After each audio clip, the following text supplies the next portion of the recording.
I didn't pay much attention to the Switch OLED announcement because it didn't look like something I wanted to get. I mean, it was a new variation of the Switch hardware, but because it wasn't a major hardware upgrade, I didn't have to worry about it.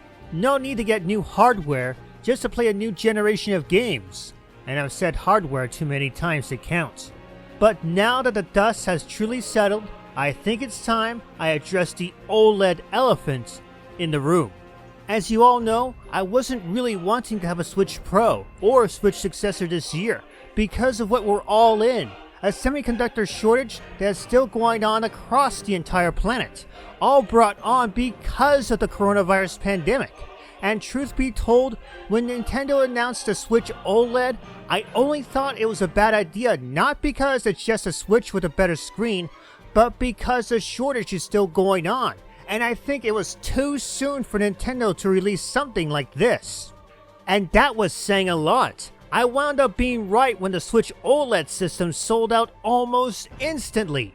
Right now, if you want to acquire a pre-order, you have to go through a scalper on eBay or anywhere else. I don't know why anyone wanted a new Switch system when there's still a shortage of computer chips.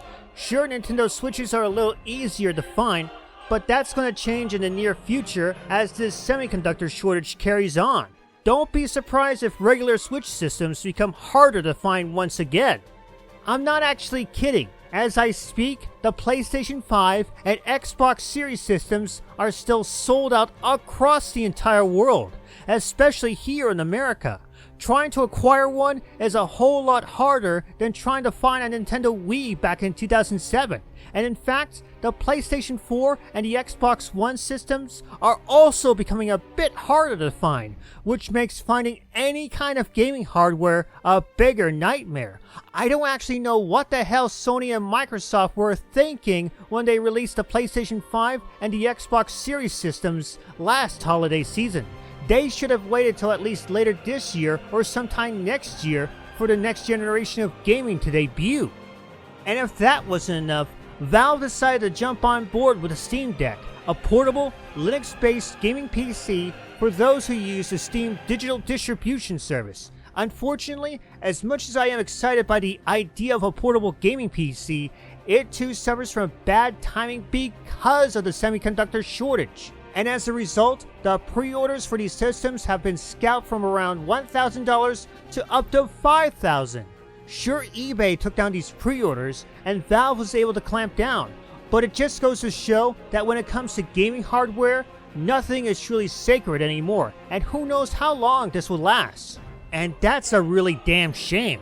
I actually want to get a Steam Deck just for the hell of it, not because it's a system that would put Nintendo Switch out of commission, which it won't. It's because I like the idea of a portable PC that I can take on the go. The Nintendo Switch is just one of many examples of computers becoming more portable and more convenient, just like the Apple iPad, the Android tablets, and Microsoft's own Surface systems. And had we not been in this shortage, I would have fully embraced this new future for computers and console games. By the way, who would spend $400 on the base unit when the $649 model is a far better deal? I mean, 64 gigabytes of eMMC memory versus 512 gigabytes of NVMe memory? I'll go with the latter, thank you very much. Will I continue to whine about new systems because of the semiconductor shortage? Well, until the shortage ends, yes, I will. Nintendo, Sony, Microsoft, and Valve will continue to get a lot of heat from me until around 2023 or later at least. But hey, only time will tell when this chip shortage will end, and I heard car manufacturers are still struggling to get computer chips for their new models. So this chip shortage is going to be with us for a very long time. Anyway, that's my opinion. What's yours?